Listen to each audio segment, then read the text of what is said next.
Snow fell in thick, patient layers outside St. Anselm's Memorial Hospital, turning the city into a hushed, white stillness. The kind of snow that softened sound, slowed time, and made even grief move carefully. Inside, the hospital lights glowed pale and sterile, reflecting off polished floors that smelled faintly of antiseptic and winter coats soaked through. In Trauma Room 3, no one spoke above a whisper. On the floor lay Ranger. He was a full-grown German shepherd, once all muscle and confidence, now curled tightly on his side, like a creature trying to disappear into himself. His dark coat was matted with blood along the flank, the fur shaved away in places, where hurried hands had tried and failed to help him. A thick bandage wrapped his midsection, already blooming red at the edges. Ranger's chest rose and fell too fast. His amber eyes stayed open, fixed on the doorway, wide with a fear that had nothing to do with the pain in his body, and everything to do with memory. Every time a footstep echoed in the corridor, his ears flattened. Every time someone shifted closer, his lips pulled back just enough to show teeth. Not in threat, but in warning. Do not come closer. Not again. Two veterinarians stood several feet away, frozen in a careful half circle. They had worked on animals ripped open by cars, burned in house fires, crushed by falling beams. They were not easily shaken, but this was different. He's not responding to verbal commands. One of them murmured. Sedation isn't safe at this point. His breathing's too unstable. Against the far wall, Officer Thomas Hale stood with his hands clenched at his sides. His uniform jacket was gone, tossed somewhere on the floor, still dusted with snow and alley grime. A dark bruise spread across his cheekbone, but he hadn't noticed. His eyes never left the dog. 6 years. That was how long Ranger had been his partner. 6 years of night shifts, drug busts, freezing patrols, narrow escapes. Ranger had pulled suspects from dark crawl spaces, found missing children in wooded ravines, and once dragged Hale himself out of a wrecked cruiser before it caught fire. And tonight, in a narrow alley buried under fresh snow, Ranger had taken a bullet meant for him. The memory replayed endlessly. The shout, the sudden movement, the sharp crack that echoed off brick walls. Ranger launching forward without hesitation. Officer Hale swallowed hard. "Easy, boy," he said softly now, stepping half a pace forward. "It's me. You're safe." Ranger's head snapped toward him. For a fraction of a second, recognition flickered. Then his eyes clouded again. His body tensed, muscles bunching despite the wound. A low growl rolled out of his chest. Raw. Panicked. Hale stopped where he was. The growl wasn't anger. Hale knew the difference. This was terror, stripped of logic. Ranger wasn't seeing a hospital room. He was back in the alley, surrounded by shouting men, sirens screaming, snow-stained red beneath his paws. The veterinarians exchanged a look. "He's trapped," one said quietly. "Mentally, whatever happened out there, it broke through his training." The clock on the wall ticked loudly in the silence. They had minutes, maybe less, outside. The snowstorm deepened, wind rattling the windows like restless fingers. Inside, every attempt to help made things worse. A technician tried to edge closer with fresh gauze. Ranger snapped at the air, dragging himself backward, claws scraping helplessly against the floor. "Stop," Hale said hoarsely. "Stop. You're scaring him. And if we don't treat him, he bleeds out," the vet replied. Not unkindly. No one had an answer. Hours passed that way, time stretching thin, measured only by Ranger's labored breaths, and the slow seep of blood through bandages. They dimmed the lights. They moved equipment farther back. Hale spoke to Ranger in the low, steady voice he'd used on 100 tense scenes. Nothing reached him.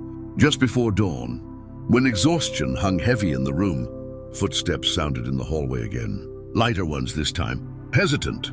Hale turned, irritation flaring, until he saw who stood there.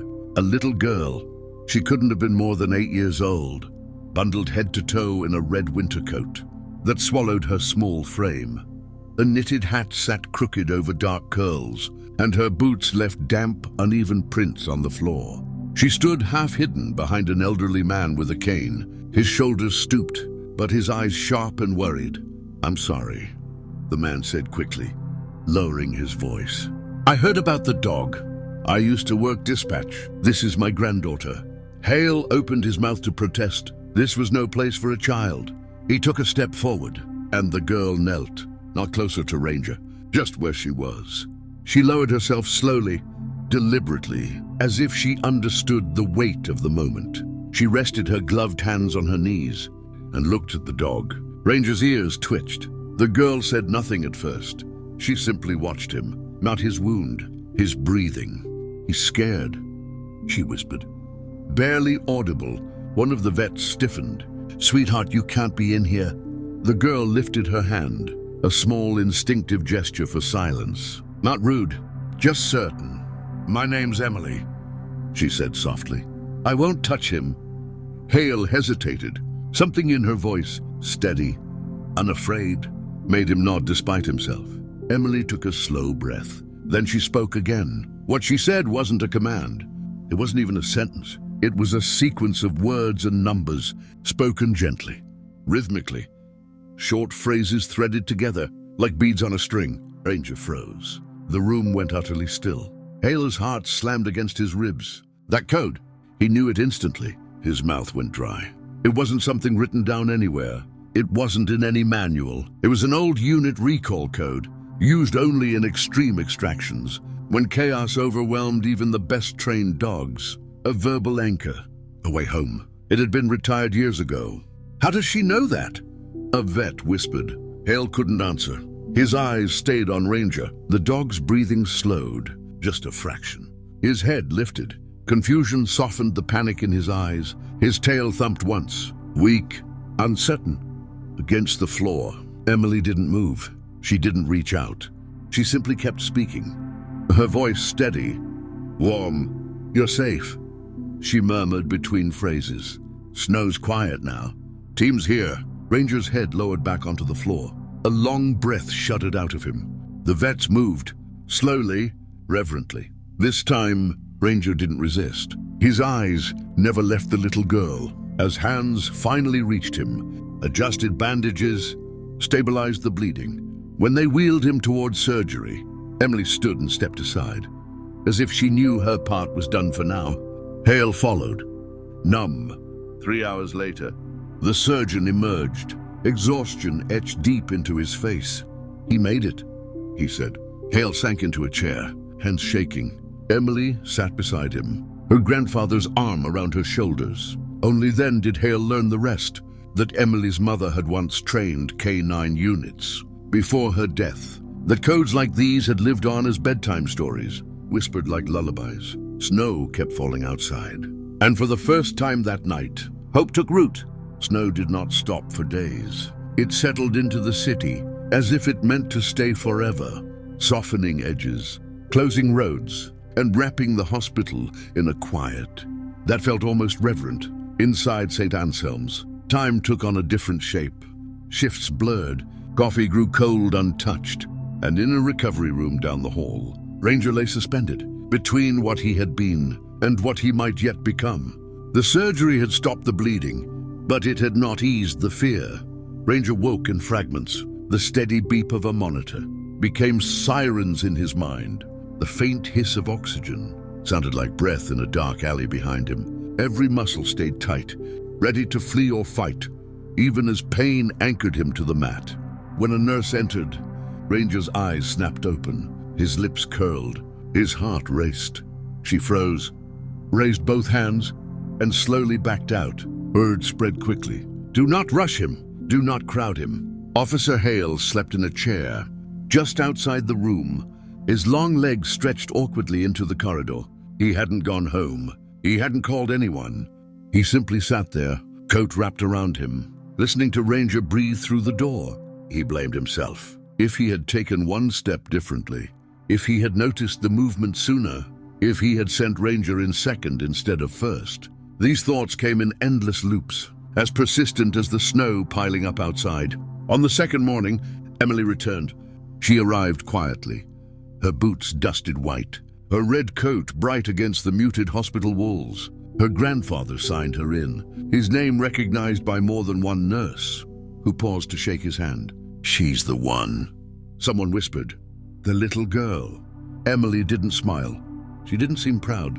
She just walked to Ranger's door and sat down on the floor outside it, her back against the wall. Officer Hale woke with a start when he heard her voice. She wasn't speaking loudly.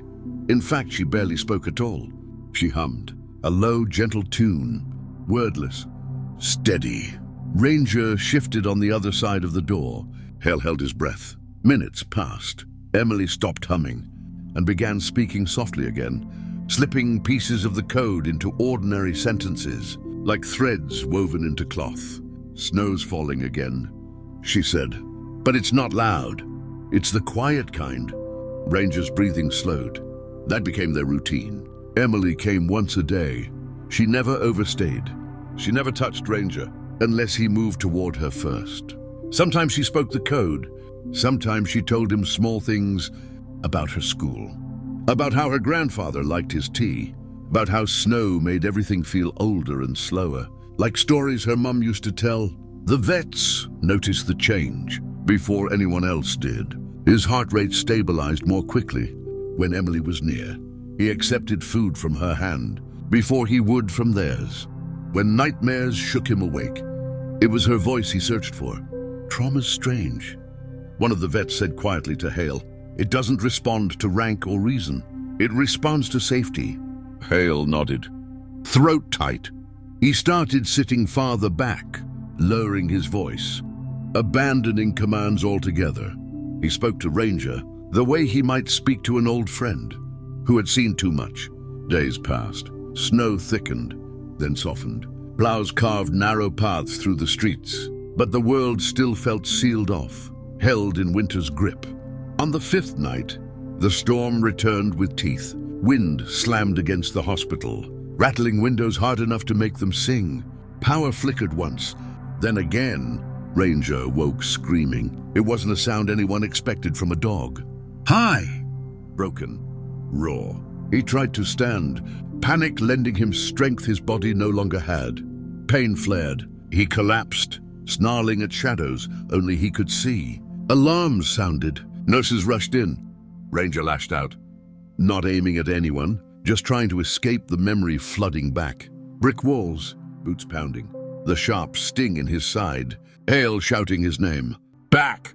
someone yelled. Officer Hale burst through the door. "Ranger, down! Easy, boy, easy." The words were wrong. They only made it worse. Ranger's eyes rolled white.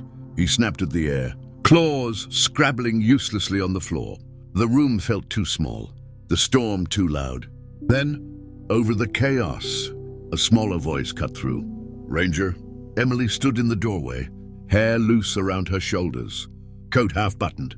No one had noticed her arrive. Snow melted in dark spots at her feet. She didn't shout. She didn't run. She spoke the code. Every word clear, every pause deliberate.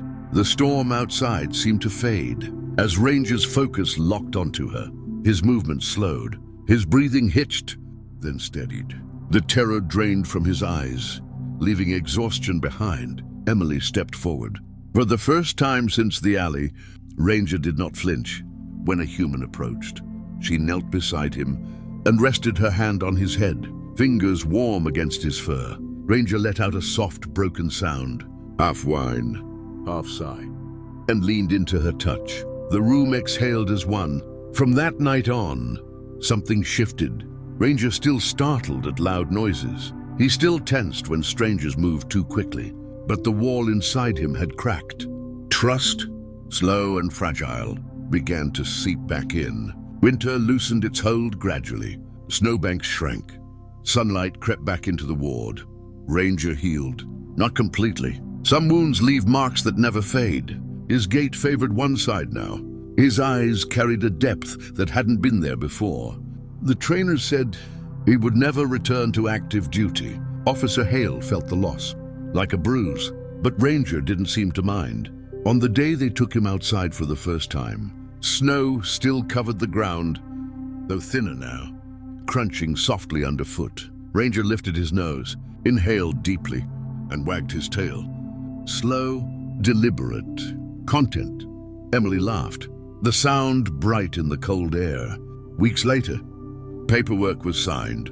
Decisions were made. Officer Hale retired early. He told himself it was his choice, though everyone knew the truth. He had given enough. So had Ranger. Ranger went home with Emily and her grandfather. They walked together most mornings after that.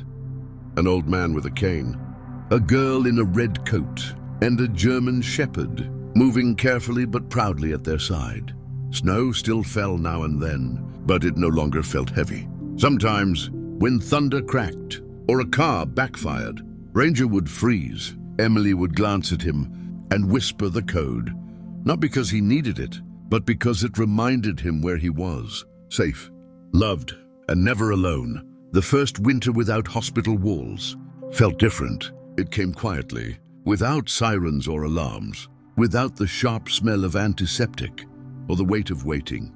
Snow returned to the city the way it always had, settling on rooftops and fences, frosting bare trees, softening the world into something gentler. This time, Ranger watched it from a living room window. He lay on a thick rug near the radiator, his body stretched out, his head resting on his paws. The scar along his side showed through his fur when he shifted, a reminder of a night that still lived somewhere deep inside him. But the fear no longer ruled him. Emily sat on the floor beside him, working carefully on a puzzle, humming under her breath. Her grandfather dozed in his chair, the newspaper folded across his chest. The house smelled of tea and old books, and something warm baking in the oven. Peace had a sound. Ranger learned it sounded like this. Officer Hale visited often. Sometimes he brought biscuits Ranger favored. Sometimes he brought nothing at all. Just himself, settling into the quiet, with the ease of someone who no longer needed to be anywhere else. He had traded his uniform for heavy sweaters and slow mornings. He walked with Ranger when the snow was fresh, their steps measured, matched. They didn't talk much about the past. They didn't need to. On particularly cold days, when wind rattled the windows just right, Ranger would lift his head suddenly, ears twitching. His breathing would quicken, memories stirring like shadows at the edge of his mind. Emily always noticed. She never rushed to him. She never made a fuss. She would simply look at him and speak. Sometimes the code, sometimes just his name, sometimes nothing more than a reminder that the snow outside was quiet, that the world inside was safe. Ranger would settle again. Spring came late that year, but when it did, it arrived honestly. Snow melted into clear streams along the pavement. Grass reappeared, stubborn and green. Ranger discovered the joy of lying in sunlight, of dozing with warmth on his back, and no urgency pulling at his dreams. He was no longer a working dog. He was something else now, a guardian of a smaller world, a steady presence, a reminder that bravery did not end when the uniform came off. One afternoon, as snowflakes drifted lazily in an unexpected April flurry, Emily asked Officer Hale a question that had been waiting a long time. "Did he save you?" she asked. Hale looked at Ranger, who lifted his head at the sound of his name and wagged his tail once. "Yes," Hale said quietly. "He did." Emily nodded, satisfied. "Then I think he's done enough." Ranger rested his head back down. Outside, the snow continued to fall. Not as it had before, not heavy or cruel, but soft and patient. The kind that reminded the world to slow down. And inside that small house, wrapped in warmth and understanding, a wounded canine finally rested. Not because he had forgotten what he'd been through, but because he was no longer facing it alone. Some bonds, after all, are deeper than training. They are spoken in voices the heart remembers long after the danger has passed.